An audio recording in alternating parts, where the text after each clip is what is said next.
Welcome to the Spirit Sessions podcast.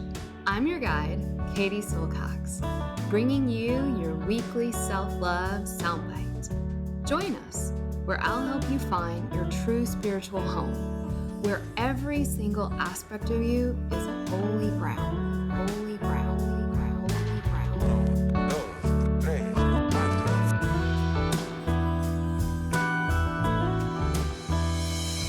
This is Spirit Session Podcast with Katie Silcox. Venga chicos, empezamos. 5, 4, 3, 2, 1, 0. All engine running. Liftoff. We have a liftoff. Hi everyone, Katie here. This podcast is intended to inspire you, educate you, and most importantly, support you on your journey towards knowing who you really are, that inner self, that inner teacher. I am not a psychologist or a medical doctor and do not offer professional health or medical advice on this podcast. If you are suffering from any kind of psychological or medical issue, please do the right thing and seek help from your qualified health professional. Hey guys, I hope you enjoy this talk I had with Marie Rankin. She is such an amazing woman. She's the author of The Goddess Solution, and she is also a graduate of the Shakti School's Ayurveda program, which, by the way, guys, it starts in, by the time you hear this, less than 2 weeks. So if Ayurveda School is something you've been having up on your dream board, this is the year. 2023 is the year to make it happen. I will see you January 18th and enjoy the podcast. So thank you so much, Katie, for joining us. And we've been talking in my community the last couple of weeks about your book, Healthy, Happy, Sexy. So we've had some kind of study guides going over each of the sections. And I was so happy to be able to share it and talk about it with folks, as I really feel, and I think, Katie, you know that this, I always feel like this has been a pretty big turning point in my life. I came across it right after my divorce and a really doomed love affair. And I've always been interested in yoga and spirituality, but at the time you might not have known it because I'd have a couple of cocktails every night. And I was just, my attention was always focused on, whether I'd get some vapid message from the man du jour. And it's just like, so even though I probably looked healthy enough, I definitely didn't feel healthy, happy, and sexy. So then when I came across the book, I was kind of like, it was almost a roadmap of like how to start like working to kind of reclaim my power so I could start to just feel whole again. So it's been very impactful for me. As you see, there's lots of sticky notes and highlights in it. And, that's when I think I probably started cyber stalking Katie after I read the book. I actually hadn't been familiar with her because I think she did a lot of teaching on the West Coast and I've been on the East Coast. And then when I found out that, she had a whole school dedicated to Ayurveda and Tantra, I'm like, something like this exists. It seems like something that, I would be in my mind is like a fantasy, but I didn't really realize that, it would actually exist. So when an email had came through once, it was kind of like a no-brainer for me. I just kind of jumped on. So I just wanted to share that about us. So that's why one of the reasons I'm so thrilled to be talking about this and being able to introduce you women to Katie. But Katie, I'd love to give it to you now. Maybe you can just tell us a little bit about the role Ayurveda has played in your life and how you've come to where you are. Sure. Well, first I need to welcome everyone to the Goddess Club of the One Shoulder Liberated party that you and I seem to be in today, Mama. But yeah, I mean, I hear you say my teacher, and I feel really honored to be a part of your life in that way. And I also understand how incredibly important it is to feel connected to guide. And I very much consider myself fumbling towards enlightenment and enheartenment. And I feel like a regular lady who's just doing her best, just like all of you all. And so, we all can play that role of teacher and do play that role of teacher in people's lives. And it's so profound, right? To feel like, wow, I feel a connection with someone who, more importantly, is actually revealing to me parts of me. Right. And so I have a teacher and have had many teachers. And I think it's just like such a sort of lost part of our culture to feel like we can be in relationship in this way. And it's something I take really seriously. And so thank you, Lisa, so much for inviting me into your community. I see several of you I know but most of you are strangers and new to me. And so I am happy to be here with you guys, especially under the umbrella of Ayurveda and spirituality. So thank you. And I mean, I didn't answer your question, which was, how did I get involved in Ayurveda? And, a lot of people ask me this, and I always say the same thing. And it keeps being the answer to really almost everything that I get into, which Ayurveda is not the only thing that I'm into. And Ayurveda very much encourages us not to only be into Ayurveda. And that answer is suffering. And so I got into yoga because of suffering, and that didn't fix me. And I got into Ayurveda because of suffering, and that didn't fix me. And I got into psychotherapy and trauma healing, and that didn't fix me. And suddenly I realized, well, maybe this isn't about fixing anything. And so very much my whole approach to Ayurveda and our school, which is called the Shakti School, as you guys know, is that you aren't some project to be worked out because you're broken and messed up. You are actually taking 2 steps forward towards God and 3 back every single day. And the good news is that God's actually behind you. And when I realized that Spirit had my back and I was actually looking in the wrong direction, suddenly, everything, and still is a practice of really opening up to what's behind me. As a culture, we live in a very much forward focused, and I'm in the United States, and some of you are in Canada, maybe one of you is in Europe. But if you are in this new world called America, the Americas, that were very much not our home for most of us, we are the lineage of a people who were frontiersmen and adventurers. If you're in New Zealand and Australia, we're including you guys.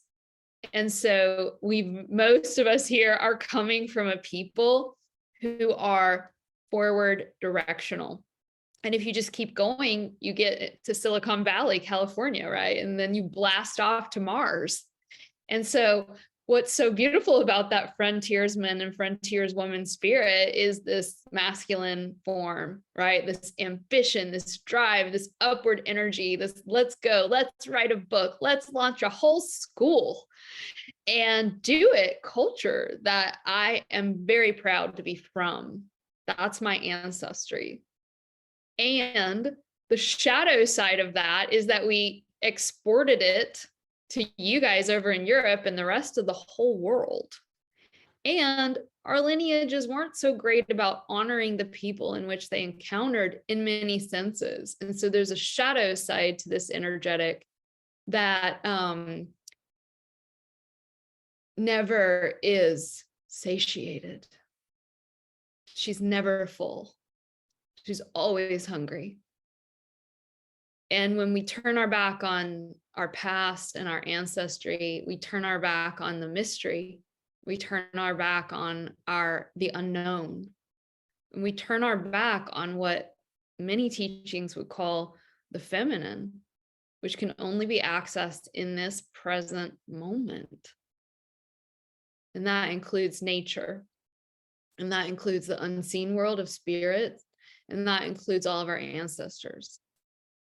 And so Lisa hasn't asked me about this yet, but I know she will. And that is why I created Shakti School and why I kind of coined the term feminine form medicine, which is now biting me in the ass because it's not just feminine, it's also masculine. But we call it feminine form like we call yin yoga because we're also yanged out. And we need both of them. We need this masculine inside of us to be healed and to mature and go from being a wild teenager frontiersman to a wise elder. Women need that just as much as men. And we need the feminine to mature herself and go from being a manipulative, chaotic, unyielding mess of emotions none of you are like that. I'm sure none of you have ever dealt with wild emotions and being a manipulative woman. I know I certainly have, and still work those energies today. And so what I attempted to do and what I continue to really just now cultivate rather than do and create is helping myself. And through maybe that example, opening a door to others to access this simple thing. And that is, you aren't a problem. Was that a roundabout way of answering you, Lisa? Yeah, that was excellent. Thank you so much. So I know some folks here are in Shakti school. Some folks have just completed an Ayurveda program with me. And I think some folks are really new and just interested in learning more about Ayurveda. So I know I have some questions that I would like, that I would love to get your take on, but I want to open it up first to anyone else if they've been, we've been reading the book or have any questions about Ayurveda. Either pop it in the chat or raise your hand.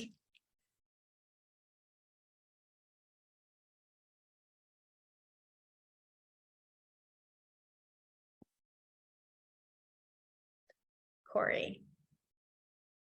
Oh, can you wax on about Svastha? So I talk to folks a lot about Svastha, about that complete sense of health. And I've given them your definition, which I really love, is to be comfortable in your own skin. So it's kind of that physical, emotional, mental, spiritual well-being. But I'd love, well, Corey says it, but I would love to hear your take on that as well. Hey, Corey. Yeah, waxing is one of my superpowers. So I'm happy to wax. So Ayurveda, Sanskrit, so potent, and in the seed syllables, there's like a whole journey we can take. And so Stha, for those of you who are new to this, and some of you aren't, but it's always good to have that reminder, is to be it centered in. And so the way Lisa opened the class of just like, let's just like let ourselves come into that centered self. And this really is a big part of feminine form, which is this idea of being receptive and working our energy, aka our attention, in such a way where we're actually allowing things to draw in instead of going out for them, which is cool too. We need to do that too. But really, Svastha, to be situated in, is that real sense of arriving in you to you energetically. And when we're thinking, we're leaving.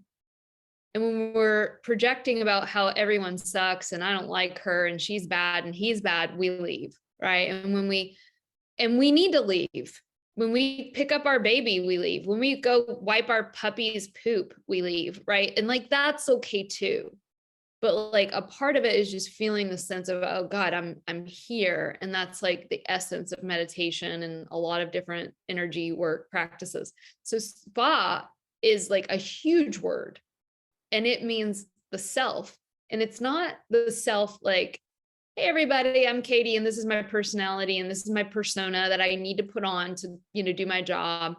The self is the self, capital S, which is not our ego, but is in relationship to our ego and loves our ego. Our ego isn't like a bad bunny to be burned up. The self is the sum total of who you are, both unknown and known aspects of your psyche and your mind and your past and your history and your future, and all of that connected to the web of every body and everything else, including the history of humans and even beyond. So like the word self is like huge for the Indian cosmology, but it's not just India. Western psychoanalytical traditions, Western mystical traditions, Western magic traditions, Western Christian and Gnostic traditions had this idea as well of the wholeness of man, and they called it Christ. And so we don't have to jump over to India to see it. It's everywhere you look. This hero's journey, this idea of you are on a journey to know who you are, and then you're going to taste it. And all of you have tasted a little bit of it. You wouldn't be hanging out with Lisa or in this course right now with us if you hadn't gotten a little taste and were hungry for more, right? And so Svastha, the definition of health, is to be more and more and more habituated and situated in self, capital S. And that shit, pardon my French, is hard to do. So they created this whole like 5,000-year-old tradition of energy work and breath medicine and gemology and astrology and herbology and diet and lifestyle and sex practices and rituals and on and on and on and on and on. Limitless gods, goddesses, mythology, on and on and on. They created all of that for us so as to just get inside that feeling of who you really are. That's how hard it is. And yet when you taste it, you're like, oh, this has been here all along. And then you laugh at the great cosmic joke. So health to the Ayurveda is not just, I had a great bowel movement. It's, I know. Jung said it best. He says, he was asked in an interview, do you believe in God? And he said, I don't believe. I know.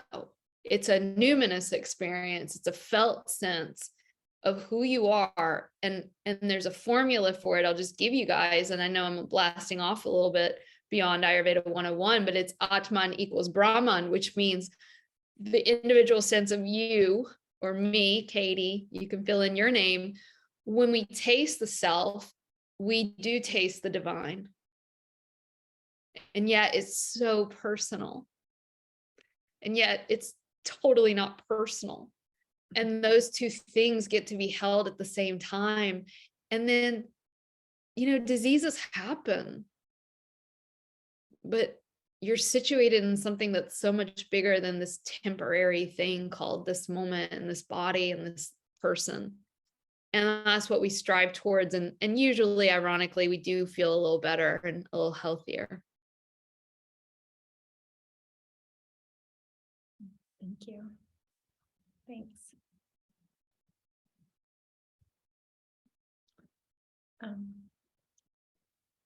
Anyone else have any questions? Or I'll jump in and ask one. You had answered about the feminine form Ayurveda, like really kind of like how that, what your take is on that, like how is that different from regular Ayurveda? But I'd also love to get your take on just like, what's the balance between feminine and masculine? Because I think sometimes when we go on this feminine path, it's like, okay, well, I'm just going to listen to my body. And like, what if someone's like, well, my body just doesn't really want to do anything. It just wants to watch Netflix and like eat bonbons. And it's like day after day, like, how do we bring in that sense of masculine? So there's that balance that, yeah, we actually do have to do the practices as well. Yes. Well, first I want to say I don't distinguish between regular Ayurveda and feminine form. I don't know if there's a regular Ayurveda, but I know what you're saying. There's a way, and we would have to be very nuanced and complex about the journey. But one of the things that happened with Ayurveda is that, like many folk medicine traditions, not just in India or the East, but also in many of our lineages in Europe were completely decimated. For example, the Nordic cultures, the Druidic, Celtic cultures, all of our, what I call feminine form medicine, but really it's just nature medicine. All of those practices of mysticism that did involve what seems to be a really healthy understanding of the masculine and feminine balance, all of those, and many of them were burned. And so what's so cool about Ayurveda is that it's one of the few traditions that remained intact, even despite British colonialism attempting to destroy it. But one of the side effects of British colonialism is that Indian Ayurvedic medicine, in an attempt to legitimize itself, became more and more and more allopathic and scientific. And we don't have to be like, boo, ew, gross. We can just say, oh, cool. That's so cool. You can apply science sometimes to this. But what feminine form medicine is all about, and we could even say feminine form psychology, is that we aren't attempting to get scientific approval. We aren't looking towards scientism and materialism for the place in which we verify whether this is ultimate truth or not. And so that's kind of a good way of looking at what we could think of as a balance in the masculine and the feminine. The healthy masculine says, let's take science as a beautiful language. It's a really important tool in our world. And you and I are enjoying the fruits of science right now by being on Zoom, sitting in a house that has heat, right? We also would enjoy science if we broke our arm and went to the doctor, right? Like, so there's all this beauty in that. And feminine form is, as Lisa said, sort of that more intuitive, what I think is like the lunar or the feminine, which is actually not logos. Logos is like words, like intellectualizing things. This side of it is just this felt experience of the present moment. And you could even hear how my voice changed when I went there. Right. And so the whole game is that we know both. The Taoist yogis say, know the feminine and move from the masculine, but know the feminine first. Some of you grew up in the 90s like me. In high school, the Fugees, remember Lauryn Hill? She's like, you're popping yang like you got yin. So it's there too in pop culture. Lauryn Hill knew you got to have yin, bro, before you can even come into the yang. So Ayurveda is the same. It says before you can get on fire, you need to have ojas, which is water and earth. And so that's sort of the balance. Now, as Lisa said, well, what about the masculine, right? Can you just lay around and eat bonbons and watch Netflix? And I mean, that's a very long discussion, and why I wrote another book, which is actually coming out with self-promo next year, next October, about the intuitive and the feminine and energy work and all these things. Because the big question is, how do you know when you're in your intuition? Because your true feminine is not going to tell you to lay around longer than you need. And that, like, that would probably be more what we call tamas, which is darkness and heaviness, in the sense of going numb, going dense, going ignorant, going offline.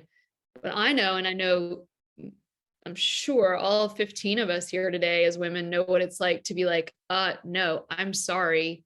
It is soul medicine for me to lay around and watch Netflix because I am going cray, right? And especially if you're a spirit woman, because we have to take a break from spiritual practices too. You can't be doing energy work and ritual all day long. Some of you are moms. You're like, F you, I don't have time for energy work and rituals ever, right? And so the deeper question we have to ask is, how do I know what my intuition even is? And that's why Lisa wrote a book and I wrote a book, and we've created these, our program's a year to 2 years long for a reason. Like, we really need that container to be able to know and learn the practices that help us reconnect to the true heart, which will never tell us to do something that will harm us or others.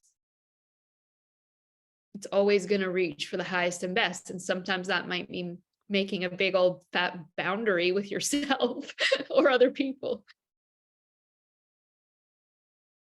Yeah, thank you for that. I know we've talked in my community a bit about like, how do you know your intuition, and sometimes it's like you think you know your intuition, but generally when it comes to the body, my take is your body wants to feel healthy and strong. Your body would want things that would be nourishing it. And I also like to think of, and I'd like your take, is the intuition is what is the future you want? Maybe it's the few of 20 in 24 hours, or maybe it's the few in a couple of years. What would they have wanted you to have done in that moment when we kind of start thinking about that? Sometimes it gets a little fuzzy to try to think about it in the present, but I think if we can think about who do we want to become, what is it that they would wanted us to have done? Thank you. That's like a teaching right there. What a beautiful portal way in. And it reminds me of like, that is the work of inner parenting, self, higher self. I want to say about intuition, in my experience, it's pretty brutal to get it when you're struggling. We have really familiar patterns of behavior that are often pretty convinced that they know the right thing. And so I think like one of the first things for me with tapping in to that level of my heart and the subtlety of my being is like a real humbling, a real sense of humility around, I have a massive ego.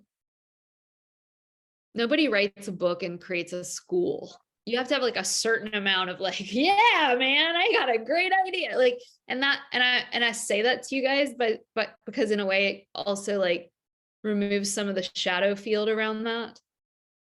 And it gives you permission to have a freaking ego, right? Like one of my teachers, Marie Louise von Franz, she was the European Jungian analyst. And she said that you have to have a huge ego to become Sigmund Freud or Marie Louise, like to write these books, to create these movements. And so on one hand, that is the masculine that I would be happy if more of you all had more of, right? Like this real kind of get up and go spirit, but it must be equally tempered with humility. And that humility is the portal to the intuition, not the ego that thinks it already knows. And that we could liken kind of the conscious mind. And this is the part of you that talks to yourself and has thoughts and is really convinced about things. And that conscious mind has a very particular way of seeing reality. This sort of relates to your question in the chat box, Natasha, which is, these are those old familiar internal conflict stories, dynamics that get wired in from age 0 to 6. And then we mature and we become ever more better at being able to make the stories and belief systems we learn from age 0 to 6 fit the new narrative of the day. You can get a master's degree and a PhD, and you can get some fancy ass language around what you wired in from age 0 to 6 as our version of reality. And so that realm is the realm that we want to kind of avoid when we start talking about intuition, because intuition's like a whole other space. And so in most traditions, that's accessed through a backdoor technique, such as energy work, breath work, mantra, meditation, dream work, plant medicine, ritual ceremonies of dance and sort of saunas, right? Where you would enter into a quote altered state of consciousness that's not altered. It's just where we don't live most of the time. And that's where the intuitive lives. And in the Native American tradition that one of my teachers has introduced me to, there's a men's lodge and there's a women's lodge. And we don't have to think about this as literal. It's in you right now. And the men's lodge is the lodge that asks the question. This is the problem. You guys know this is a stereotype about men. I think it sort of still fits a lot of time, but women, we do it too, right? We've taken this on where it's like, there's a problem. Let's fix it. Problem, fix it. And then the feminine, so in this tradition, the men would ask the question in the men's lodge, but this is an internal practice in you. So watch for that. And when they ask that question, they would then take the question to the female lodge. And she would answer it through her body.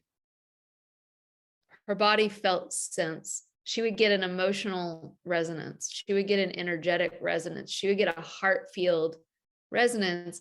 And then get this, guys, she would decide whether or not she even needed to go back and tell them, because sometimes it would just be like, bad question, moving on, right? Like, try again. And so that's a real teaching for us. So if your question is, how do I get this guy, like Lisa said, like the vapid, I know all about that realm of like, can I get this guy to text me back? Like, that's my question.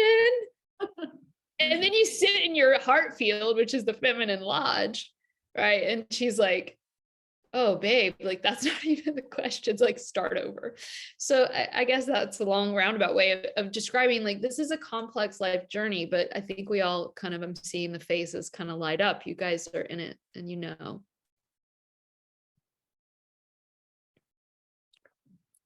Thank you.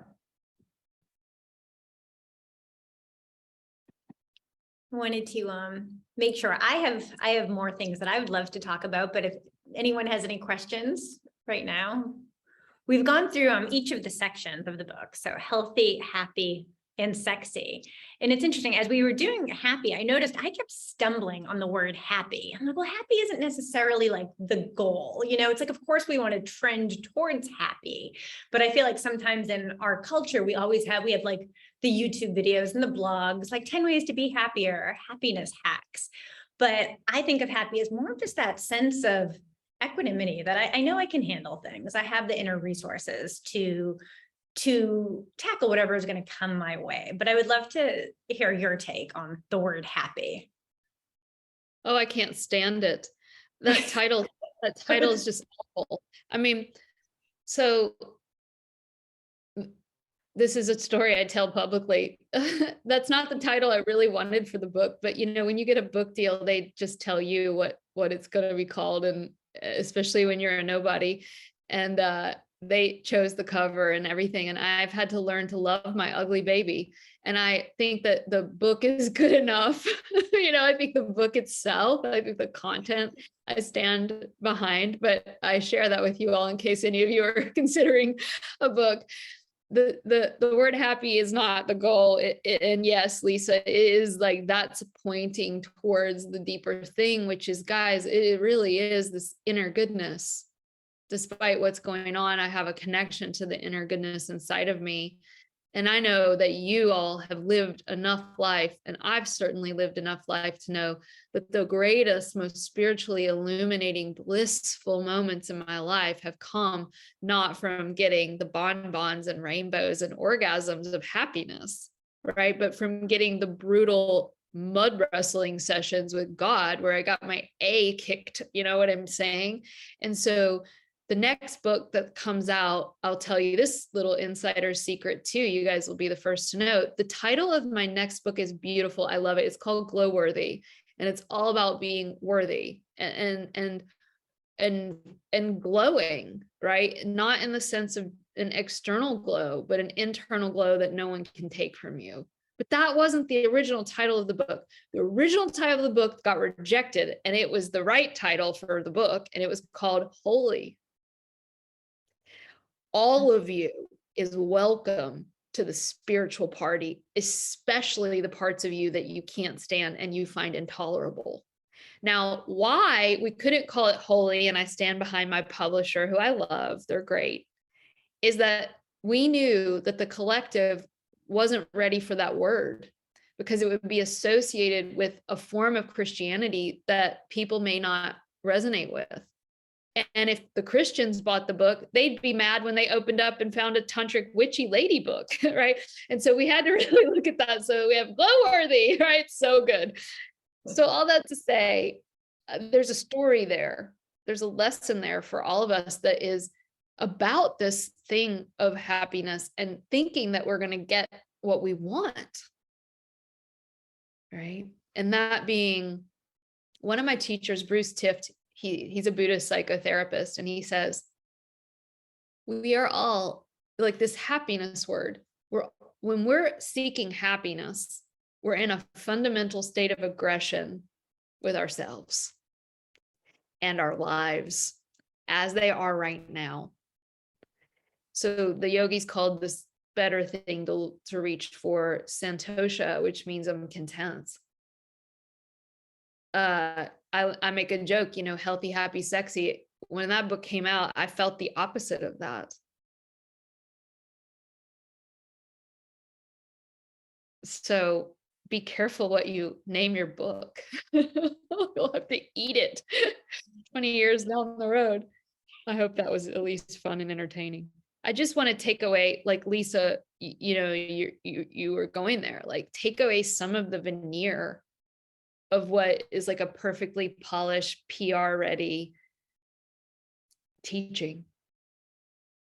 Right. And as best as I can communicate what I'm here to do on the planet, which is to be of service to this thing that loves me and you, right? That's it. And that makes me really happy, actually. And it's a different form of happiness. Thank you. Yeah, I can only imagine writing a goddess book, what showed up for you. Well, yeah, it's interesting writing a book. And I know that we've talked about this. It's where it's, you write it and then though it's set in stone and you're like, oh, I wish I could go back and, tweak that or change that, or maybe I could have said that better. And it's, Exactly. just like life, right? Like there's like, yeah, we're always learning and we're always evolving too. So it's interesting to have like an artifact that doesn't change. Right. Yeah. Yeah. So let's. So, I mean, I have things I could talk about all day, but I want to make sure I'm not the only one talking, although I'm happy to. So folks, do anything that's coming up, even just from what you've heard. And it doesn't have to be, specific to the book. It could be about Ayurveda or really self-care, spirituality. Because I'll just keep asking my questions then, but. I want to answer Natasha a little better. She asked, I would love to hear your thoughts on dealing with our internal conflict. And that's like a deep question that's complex to no end. And so we would have to consider what's going on. Is this a traumatic experience? Is this a developmental thing that happened when you were little? Is this projection on other people? So it's a very complicated thing and obviously way beyond the scope of a group learning situation. But one of the great things we can all do to address any level of internal conflict is just like recognizing that you're in it. Step one. And step two, being willing to accept that it's here.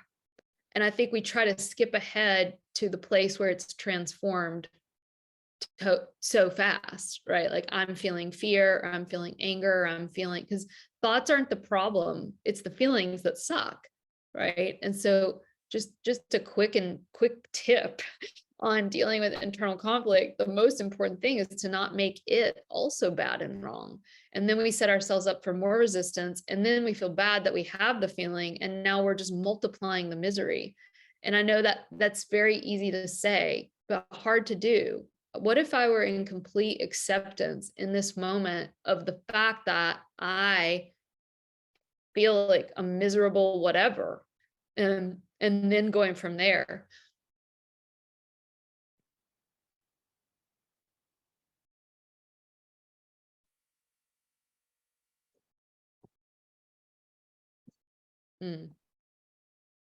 So do you want me to answer Shaden's question, Lisa, with the kids? Yes, please. Sure. Thank you. So she's asking, what if you have young kids in an active job? What if your life is just more rajasic? So for that word, active, passionate, animated, I would add chaotic. So look, if you are in what we would call the pitta stage of life, which is probably most of you in the room today, you're a mom, or you have you have grown kids, they're in college, but you have a lot going on with your aging parents, and we call it like that pressure sandwich of children and aging parents. And then what's also in the middle is finances and a husband or wife or whatever, right? Dogs, all these things, like you're in that pressure pitta sandwich. This is the stage of Rajas. It's supposed to be like that. And if you attempt to be a spiritual practitioner, by abandoning all of them, you will have to come back with more kids and dogs and donkeys and birds. I just met a woman last night with baby donkeys. They're miniature donkeys. So it is a thing on my brain. And so what we have to learn how to do, if we do have all of that, I'm not like just trying to sell our course, but it is revolutionary. And women have been doing this for centuries and millennia. And that is, we learn to move spirit through us in the moment. That's energy work. I don't have to go, there's nothing wrong with this, but I don't have to go to a cave and get lonely alone and meditate, because I'm moving the love force through my heart into my hands and into my baby. I'm moving the energy of the earth up through my legs and into my belly as I rock her to sleep. I'm finding these 2-minute breaks throughout the day to find the back of my body and breathe. I'm finding 3 minutes. I'm finding 2 minutes if you have little kids, but most of us can make some time to do 10 minutes or 20 minutes of some sort of practice.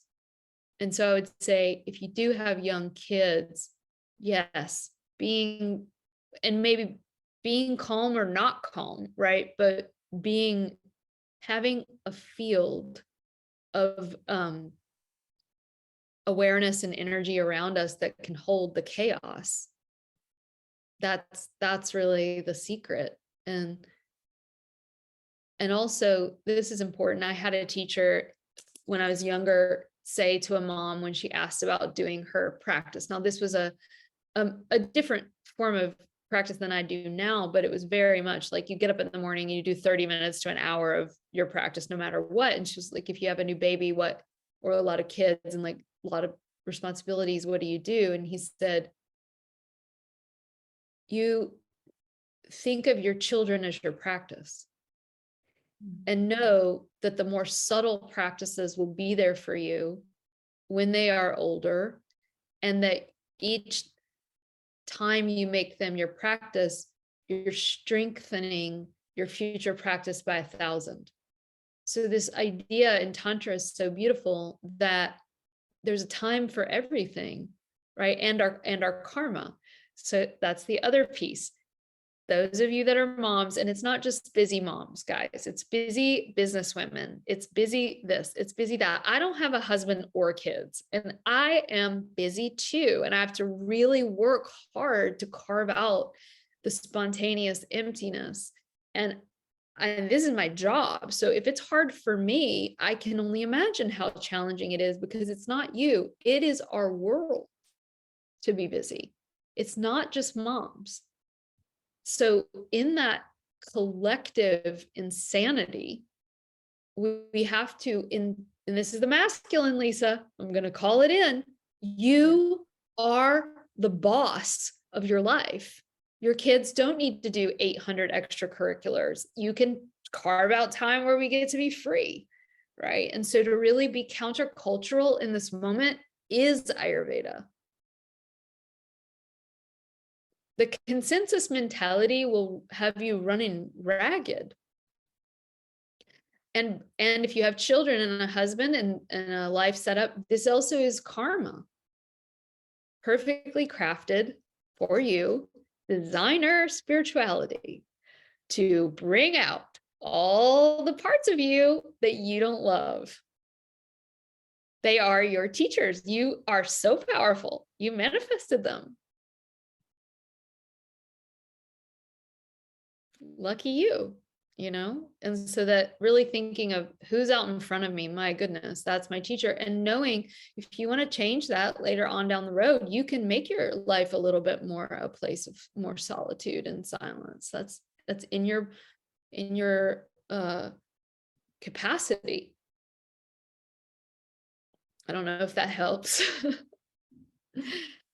Yeah, I love that. And I love thinking of just our everyday life as our practice. Like we can do our meditation, we can do our mantra and yoga, but that's like to practice so we can handle our children or our parents a little bit more. But that's like the real work comes with dealing with everyone. It's kind of easy to be alone and meditate and read your books and, do your cards. It's the work comes when we have to deal with other people. 100%. Yes. Thank you. Yeah, I remember, I can't remember if it was level 1 or level 2 where you had done a talk about really about the subject about, it's really hard to be the priestess when you're also the mother. And it's just like, but there's a timing for different things. And, if you have young kids, that's your dharma right now.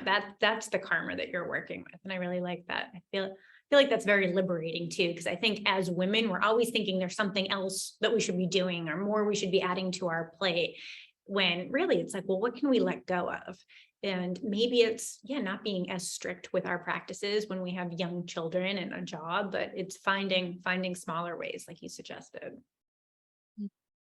Yeah, everything is a balancing act. I just came from teaching in Cincinnati, and there was a woman there with 4 kids, and this thing came through her in a meditation. And I'm not going to mention any personal details of her life, but what was so beautiful to watch is how this is such an individualized journey. And when we do dream work or we do spirit work, energy work, meditation, go to bed tonight and get a dream. It's going to tell you more than I can or any other teacher can. And the thing that came through her particular practice during this workshop was selfishness. And how uncomfortable she was with that. And later we find out she has 4 kids, and she's like, you said it, not only are they her world, but like all of the women here, we are always kind of looking to be better or more or different or this or that. And the selfish thing for her. Now, if you're a narcissist, crazy person, this isn't your medicine, right? But like, for her, like a certain amount of selfishness was actually the medicine that came, and how uncomfortable that was. Our medicine tastes awful. It's bitter, and then it heals you. So, I mean, we each have an individual journey, right? There are some people where it would be really good for us to go help others and serve and do more and maybe focus on ourselves less. And then there are people that are just serving all the time. And my God, for them to just get one night off would be like life-changing. So Krishnamacharya said it was just the yoga is individual.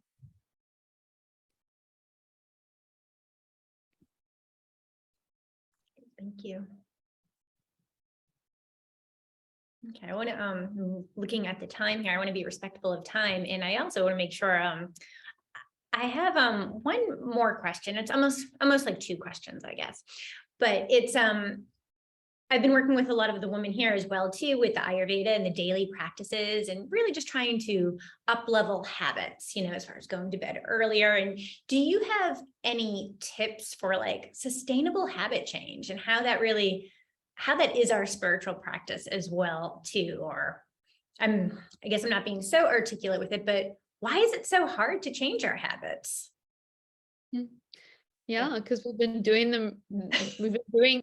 Look, we all have a daily routine. Yeah.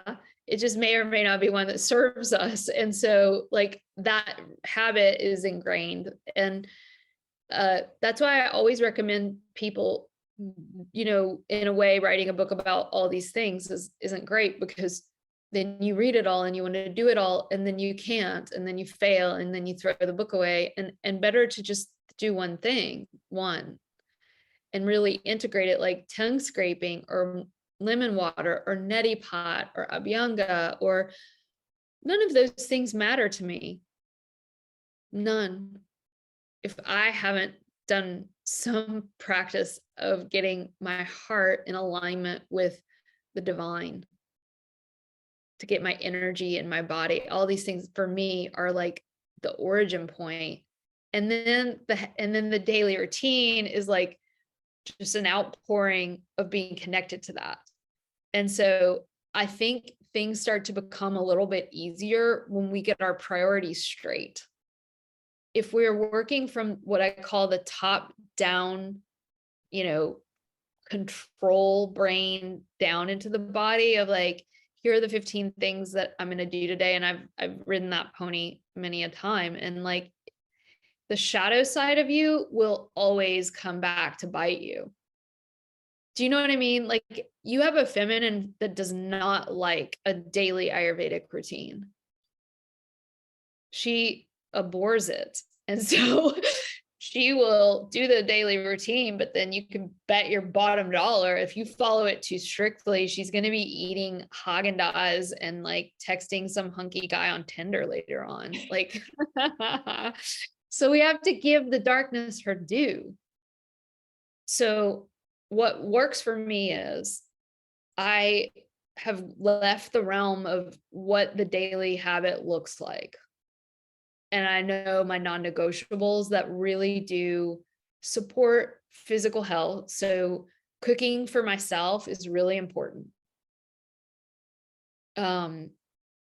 Morning spiritual time, whatever that be for you, is really important. And so there's like a few things that we all know, and I would say keep it simple, 3 to 5 things. What are the daily non-negotiables? I think I talk about that in the book, that you know. And for some of you, I know I've had students come up to me and be like, Abhyanga changed my life. Warm oil massages changed my life. And I'm like, what? They didn't change my life. I wish they did. Right. And so that's not the thing that changed my life. Cooking for myself changes my life. We could go into the analysis of why.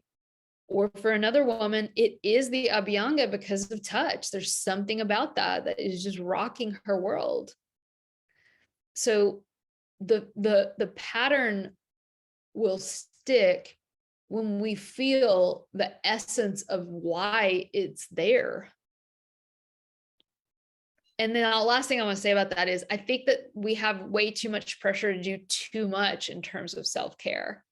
And so just kind of just like, okay, what kind of works, and then adapting it to the season of your life and the season of the year. And like right now, many of us are getting ready for winter. And so there's a lot of routine that's around candles and warmth and ritual, and like to get into that as a spirit that you're serving as a thing of pleasure.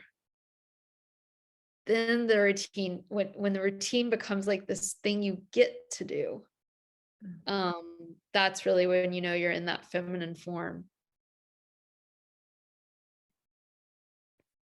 Great. Thank you so much. Yeah. So we are almost at the hour, but I did want to just talk just a moment. So I think it was it 2 years ago that I had enrolled in Shakti School. It was when I had, it was after I'd gotten the book. So I had already known a little bit about it. And it was really just such a fantastic experience. And it's actually made wonderful connections with the women in that community as well, too. And it's interesting. I enrolled in Shakti School. It wasn't even at that time I was thinking of becoming a teacher and doing what it is now. It was really like, oh, this is so interesting, and I need to know this, and I need to apply these principles to my own life. But it's interesting how things change, and that, quickly evolved to me wanting to being able to share it with others. But Katie, do you want to talk a little bit just about the school and just, I guess, just why you created it and your intention for the school? And I know you touched upon that a little bit at the very beginning, but. Yeah, I mean, just practically, logistically, I mean, there's several of you here that have done school, and I call it Lady Life School, that just happens to love Ayurveda. Like loving Lady Life School. We're trying to lean into the beauty of science and also the beauty of the heart and the intuitive and the feminine and the emotional. And we have crafted a year-long initiation that starts this January 18th. And we'll see, we're doing it again, right? I started it 6 years ago, just wondering if it would work. And it's just grown. And we have about 20 different incredible global well-known expert teachers that are a part of it. I teach a lot of the classes in level 1, but by no means most of them. And it's just an amazing team. And I only bring in people that are about the heart. And then from there, we can work all of the protocols and the smarts and the science and the ancient tradition. But these are people that are like you and want to help you and guide you to be guides yourself if that's desired. And really, I think about the idea being that we are altering the experience of our own energy. We're purifying our own energy, our own perception, our own body. And through that, we can become more of a light for the world. And that's the service piece. And so it's a program for women that want it for themselves. And then if that means becoming an Ayurveda health coach, we will guide you in that direction. And Lisa is now one of our staff as well, which is amazing. She's our business, inspirational business mentor. And so we're very much in the vein of helping women make money and add on to existing careers or change careers completely. We've had women that have become Ayurvedic health coach, but we also have women that never wanted to do it for that reason and just wanted the information for themselves, which is honestly why I did Ayurveda. And look at me now, like you never know what can come from this. But we offer a little bit of all of that in the program. And, I think of it also, and if you are interested, we do give you guys through Lisa a discount. So that's happening, and now is really the time to do it. And not to put like any psychological pressure, but I don't know how much longer it's going to exist live. There are talks of having it, eventually at some point be a recorded experience. So, if you're on the fence, I really think this 2023 is going to be a really potent time. And I think live is probably the best way. And there's always a second best way that also has value. But I have other ideas that I want to bring into the world around the soul. And so I'm excited to also bring that in 2023, where we can go into some of the archetypal depth psychology and how that's related to Ayurveda. And so I'll be really weaving that in 2023 as well. If you guys are interested in dream work and active imagination and art as a portal, we're going to be bringing that in as well in 2023. So that's a little bit about the school. Obviously with a lean towards all the things we've been talking about today, which is a lot of the work, especially that you do with me, is about experiencing Ayurveda. And that is very different than learning about it by talking about it and hearing about it and reading about it. And those are wonderful things, but it's very different to learn about the power of fire through an actual internal experience of radiance than to just read about inflammation and like the qualities of pitta. So we do try to really bring an even cohesive masculine feminine form to the experiential way of learning, which is the feminine form, as well as the masculine, which is the way all of us learned in high school and elementary school. I mean, that's what we did. And so we need both of those. So yeah, come join us in January. Great, thank you. And I'll send details if folks want to learn more tomorrow when I send out the replay as well. And if anyone is like questioning, like, oh, do I really want to do it? Please reach out to me and we can talk and we can figure that out too. Yeah. And last thing on that, we make it happen for women. I joked last night, Sarah and I were at an event, and I was like, we have invented so many payment plans. It's like, if you want to come, we will make it work for you. We have great payment plans. We do realize that money is a thing right now for people. And, if it's your heart's desire to come, write my staff and talk to Lisa. Like, we have been over backwards to make it happen for women in the past. So yeah, I just want to acknowledge, I know money is not like, yeah, exactly. Corey, we'll do some bartering. I don't want chickens and goats though. Thank you guys. Thank you so much, Lisa, for inviting me into your space. Yeah, thank you so much. A big special thanks to Kevin Carlisle of Goodbye Gemini, who wrote this beautiful podcast music, and to DJ Juan Pablo Jimenez in southern Spain for mixing it and making it magic.